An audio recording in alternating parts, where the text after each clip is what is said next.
Assalamualaikum warahmatullahi wabarakatuh. Alhamdulillah, akhirnya setelah lama belum live lagi, akhirnya live suka-suka kembali. Dan kali ini aku ngajak teman yang lainnya, teman psikolog lainnya dari Biro El Jadi itu Biro El itu salah satu biro konseling ya yang aku tahu. Dan kebetulan ada teman aku yang gabung di situ. Nah, aku ngajak beliau ikut live gitu. Nah, jadi hari ini live-nya bareng Kak Nadia, tapi Kak Nadianya belum join, jadi ya sambil nunggu Kak Nadia.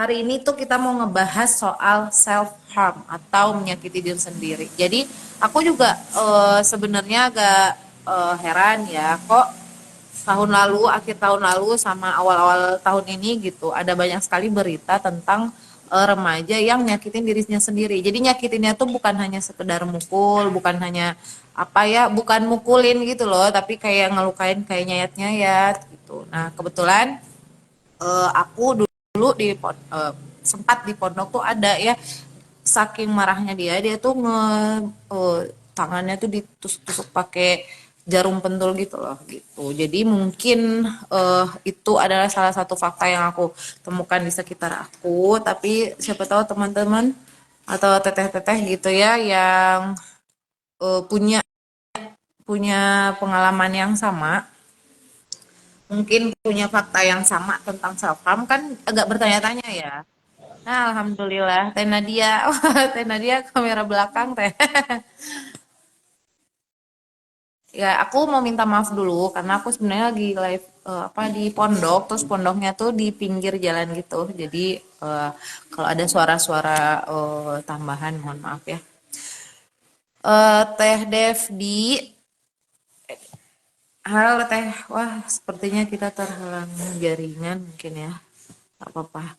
Jadi apa sih namanya ya, hari ini tuh mau ngebahas self harm atau bahasa Sundanya, bahasa Indonesianya menyakiti diri sendiri gitu. Jadi ya tadi ya aku pernah ngelihat cuman satu orang aja. Terus kemarin aku baca-baca atau di apa namanya lewat FYP aku gitu ya, ada berita kalau ada 49 remaja atau 49 anak sekolah itu nyakitin dirinya sendiri gitu, mengaku menyiletin tangannya gitu, ada di sini gitu kan biasa tuh. Nah, itu katanya ngikutin tren di sosmed. Nah, aku belum pernah dapat tuh di FYP aku ada tren nyakitin diri kayak gitu, belum belum nggak tahu ya, nggak ada sih, nggak lewat di FYP aku gitu, makanya aku heran aja. Akhirnya sama siapa PPATK gitu ya, pemberdayaan perempuan, perlindungan dan perlindungan anak dan pemberdayaan perempuan kalau nggak salah ya, maafin kalau salah, itu bilang kalau eh, penyebabnya tuh karena sosmed gitu ya, sekarang itu tidak tidak digunakan secara dewasa oleh remaja-remaja gitu, bahkan ya disalahgunakan lah. Nah, halo Teh Nadia. Suara aku Halo Teh jelas? Nani. Aduh, iya ada. Maaf ya kalau misalnya nanti jaringannya agak lemot. Ya nggak apa-apa, mungkin ini ya efek apa sih namanya kemarin-kemarin ya, oh itu ikut ikut berduka juga sama kejadian yang kemarin 2 hari yang lalu, sama kemarin juga ya, angin puting beliung ya, tapi ada Iya sih betul. lihat berita malah disebut angin tornado juga, aku kurang tahu Iya ya itu itu memang. emang benar Mm, benar gitu ya, jadi emang benar gede banget kali ya. Itu kejadiannya di Ranca Ekek ya, dekat pabrik apa tuh ya, di Kahatek Nabati, ya, itu Nabati kayak juga. ya kayak kayak apa sih namanya tuh, kayak memang tempat pabrik-pabrik gitu ya. Iya Sama betul. terakhir kemarin di Majalaya itu ya, alhamdulillah kalau dari berita tidak ada korban jiwa, dan semoga apapun ada kerugian semoga nggak besar, atau ya semoga Allah menggantikannya. Untuk teman-teman Amin. yang terdampak mohon bersabar ya, semoga diberi kesabaran, diberi kekuatan gitu. Nah, sekarang kita mau ini ya Teh ya, kita mau ngebahas soal self harm ya. Tadi aku sempat sampein sih di awal-awal tentang self harm yang ya secara arti kata biasa aja gitu kan. Self itu diri, harm itu harm dari kata apa sih, kekerasan ya, atau menyakiti menyakiti gitu kan. Jadi ya apa terjemahan ala aku gitu bebas ya. Self harm itu adalah menyakiti diri sendiri. Nah kalau misalnya kita langsung aja kali ya, soalnya agak nggak sabar juga gitu. Eh, Boleh. Pengen tahu. Soalnya kalau dipikir-pikir kan, kalau kita disakitin, kalau seseorang disakitin sama orang lain ya istilahnya udah biasa gitu ya. Maksudnya bukan biasa, ya, ya emang udah biasa kita dengar. Bahkan yang Iya. terakhir kan ada ya perundungan. Ya salah satunya pelakunya tuh anaknya, anak artis gitu kan. Iya. Padahal itu di sekolahnya sekolah binus, sekolah internasional gitu. Tapi ada terjadi perundungan kan. Nah ini malah menyakiti diri sendiri, kok tega gitu. Nah mungkin ya saking ini ya penasaran dan nggak taunya gitu ya. Aku mau tanya deh dari Teh Nadia. Oh ya, aku tadi udah kenalin Teh Nadia ini adalah salah satu konselor ya di apa di konseling Biro Konseling LHU gitu. Jadi mungkin nanti teman-teman bisa, aku mungkin nanti bisa share sosmednya baik Instagram atau WA gitu ya. Mungkin teman-teman Betul, boleh. di sini bisa nanya-nanya ya konseling tuh gitu. Jadi lebih ke diarahkan ke psikolog. Jadi biar lebih ini ya, biar lebih tepat gitu pembicaraannya gitu. Aku manggil Teh Nadia apa Kak Nadia ya? Panggil Nadia aja juga nggak apa-apa teh. Ya Nggak kan apa-apa. aku lebih Nat aja. ya atau ya biar lebih santai. Jadi pembahasan juga lebih ringan ya Teh ya. Tapi aku kok biasa Ya, manggil Teteh sih, nggak apa-apa lah. walah, ya mangga. Bebas aja. Ya, teteh. Bebas. Oke, oke. Nah, itu Teh, sebenarnya apa benar self harm itu adalah menyakiti diri sendiri atau ada pengertian lebih luasnya? Oke, Enggak. ya, oke, makasih Teh Fatu. Oke teman-teman, sekarang kita akan mengenal ya mengenai self harm tadi. Betul tadi kata Teh Fatu, self harm itu adalah bentuk menyakiti diri kita sendiri. Untuk apa? Untuk mengatasi tekanan emosional yang ada. Tetapi memang itu tuh tidak bermaksud untuk melakukan bunuh diri. Nah, self harm itu ada tambahannya tidak bermaksud untuk melakukan bunuh diri. Jadi, ketika kita ada masalah, ada tekanan gitu ya. Nah, cara untuk melepaskan tekanan tersebut gitu ya, bagi kebanyakan orang itu malah memilih untuk self harm atau menyakiti diri kita sendiri. Aku juga sempat nanya ya ke teman yang pernah melakukan self harm. Jadi sebetulnya dia tuh bilang kalau aku tuh nggak berani untuk bunuh diri, tapi masalah dan tekanan itu kan banyak ya. Nah, akhirnya untuk mengatasi masalah dan tekanan itu, mereka malah melampiaskannya ke self harm karena ya tadi tidak berani untuk melakukan bunuh diri gitu. Tapi yang mungkin harus digarisbawahi, walaupun tidak ada keinginan untuk melakukan bunuh diri pada awalnya, tapi kalau misalnya self harm ini dilakukan secara terus-menerus, dilakukan secara intens gitu ya, itu akan sangat berakibat fatal gitu bagi fisik kita dan resiko untuk atau bahkan bisa jadi itu merupakan indikasi percobaan bunuh diri. Resikonya tuh Ah, tinggi gitu dan memang memiliki potensi yang tinggi untuk terhadap keinginan untuk bunuh diri. Jadi walaupun hmm, tadi ya teh ya awalnya tuh sebenarnya cuma kayak oh ada masalah, ada tekanan, hmm, dia bingung untuk meluapkannya kemana, akhirnya ke self harm dan hmm. itu awalnya nggak ada kepikiran untuk bunuh diri, tapi kalau dilakukan secara terus menerus itu bisa menjadi indikasi percobaan bunuh diri gitu. Aduh. Dan bentuknya juga Jadi memang banyak ya parah teh juga ya. ya, Self harm itu kenapa parah teh? parah juga gitu ya. Bisa Iya, bisa ke arah bunuh diri tadi gitu. ya betul. Ada kaitannya juga untuk bunuh diri dan kita juga harus mengenal ya tadi benar kata Teteh tingkatan-tingkatannya juga ada dari tingkatan-tingkatan self harm. Tapi sebelum itu kita coba ke bentuk-bentuk self harm dulu. Bentuk-bentuk self harm itu kan banyak ya, dimulai dari bentuk menyakiti diri kita sendiri tuh dimulai dari entah kita menjambak rambut sekuat tenaga atau misalnya kita memukul diri kita sendiri. Terus apa ini tuh ke dinding tuh Ya, apa ya? bentur-bentur Kalau lupa gitu. ya bahasa. Membenturkan ya, membenturkan kepala kita ke dinding gitu. Enak Dan memang yang paling umum, bentuk self harm paling umum. kayak anak Kenapa teh kecil putus-putus kalau ya aku? oh, Anak kecil kalau misalnya lagi pengen sesuatu kan, terus nggak dipenuhi apa ya namanya tuh dia jadi gitu, mukul Iya, diri sendiri, oh apa, betul. tantrum, nah tantrum ya bahasa bahasa parenting ya. Iya. Iya. Ya seperti itu. Dan memang bentuk self harm yang paling umum itu ya tadi menyayat tangan dengan benda tajam. Itu atau ada istilahnya, ada istilahnya lagi namanya self cutting gitu. Itu memang bentuk yang paling umum. Dan tadi ketinggian, Lanjut ya. ya. Oke.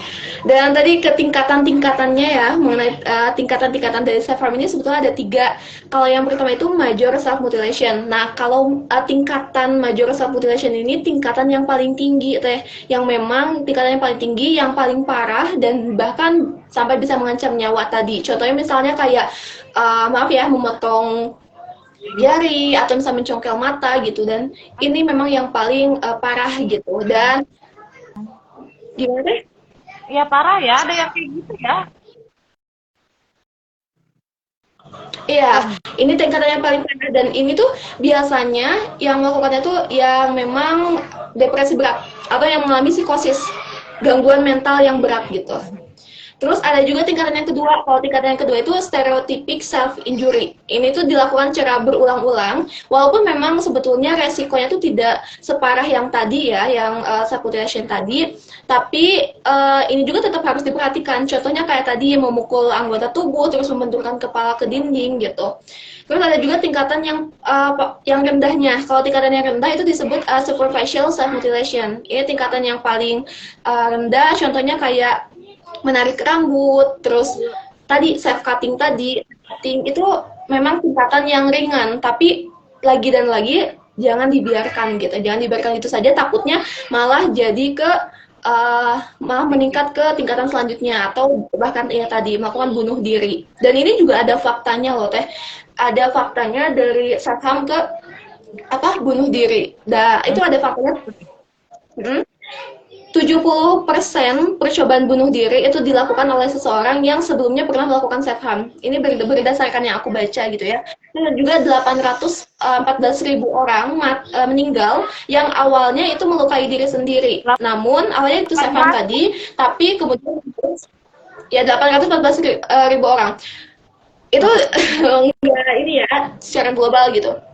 Dan melukai diri sendiri dan pada akhirnya menjurus kepada perilaku bunuh diri gitu. Terus ada juga kalau di kalangan remaja ya, sekitar 27-30% remaja dengan NSII itu apa istilah lainnya, tapi tetap juga mengenai self harm gitu ya. Itu telah melaporkan upaya bunuh diri gitu. Jadi memang ya tadi walaupun awalnya nggak ada niatan gitu untuk bunuh diri, tapi ya kalau misalnya dilakukan secara terus menerus, secara intens, bisa saja resikonya tuh tinggi gitu untuk melakukan perbuatan bunuh diri. Itu mungkin sih untuk pengurangan dari self harm itu sendiri. Oh, bisa separah itu ya. Jadi maksudnya mungkin ada sebagian orang yang tadi kata Teteh apa namanya, dia punya tekanan, punya masalah gitu. Ada yang langsung bunuh diri gitu. Ada juga yang gak berani akhirnya dia melukai kayak sedikit demi sedikit ya. Aku baru tahu kalau ternyata melukai atau menyakiti diri sendiri itu ada tingkatan ternyata ya. Dari Ya, yang biasa aja, dari yang tengah-tengah sampai yang parah banget ya. Soalnya ada betul.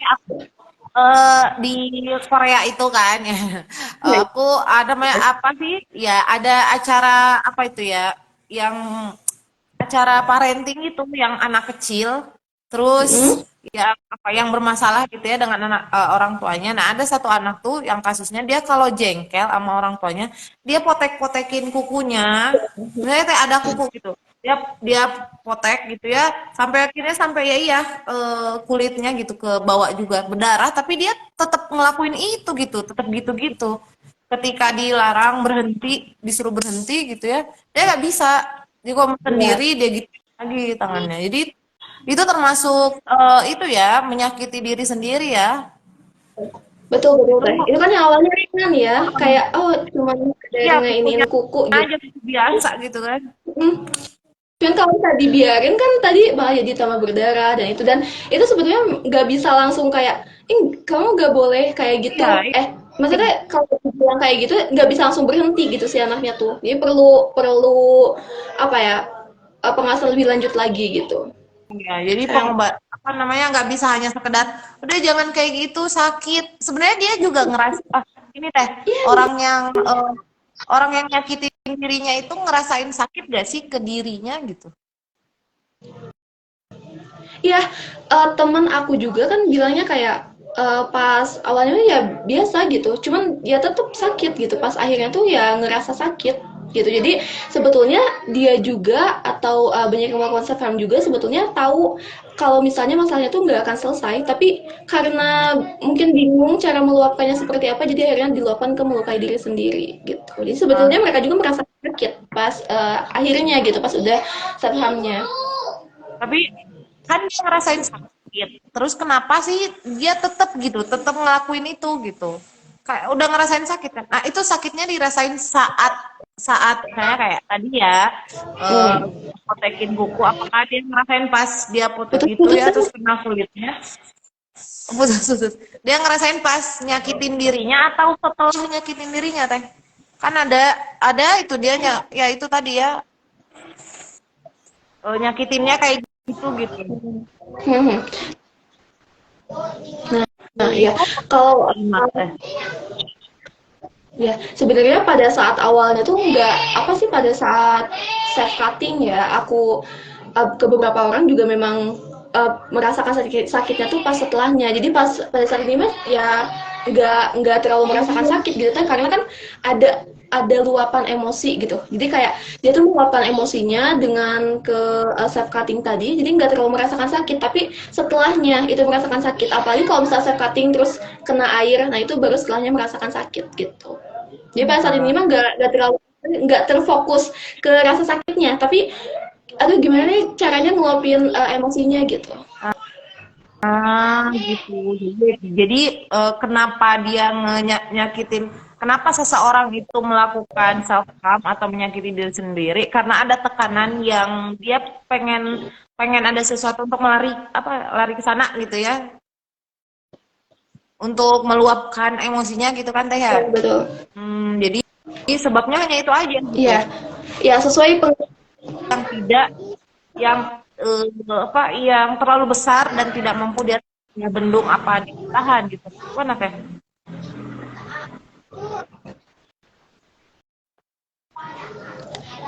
Teteh putus-putus, aduh maaf ya. Apa-apa. Sebentar Ya ya. maaf ya teman-teman yang udah bergabung atau mungkin teman-teman juga mau ikut ini ya, silakan aja. Mau ikut sharing, siapa tahu teman-teman punya teman yang lain atau punya pengalaman sendiri gitu. Oh, karena kita kan faktanya cuma yang sekitar kita juga, terus ngelihat di Google gitu ya, berita-berita gitu. Mungkin teman-teman yang udah yang apa yang ikut live sekarang gitu ya, Teh Teh Intan, Teh Zainab Putri gitu. Mungkin ada yang mau disampaikan gitu. Salam kenal juga Teteh. Ya tadi Teh apa namanya? Jadi ketika seseorang menyakiti dirinya, Gitu. dia kan nggak ngerasain karena ada emosi yang keluar itu ya. Kata Caca. Jadi kalau misalnya itu Tasya. kalau misalnya itu terus dilakukan, akibatnya bisa kebunuh diri gitu. Iya, sesuai sesuai yang tadi, aku Sesuai sampaikan kalau tindakan. sebetulnya kenapa deh? Sesuai Kalau sebetulnya awalnya tindakannya. ada Hmm. tingkatannya sesuai awalnya. Awalnya kan kayak tadi sebetulnya tidak berpikiran untuk bunuh diri. Sesuai pengertiannya ya, tidak berpikiran untuk bunuh diri, tapi kalau dilakukan secara terus-menerus tadi itu bisa menjadi salah satu, indikasi percobaan bunuh diri. Jadi tingkat tingkat atau resikonya tuh tinggi gitu untuk adanya keinginan untuk bunuh diri. Seperti yang tadi juga faktanya banyak ya Teh ya. Dari beberapa persen juga, orang yang bunuh diri sebelumnya pernah melakukan self harm dulu.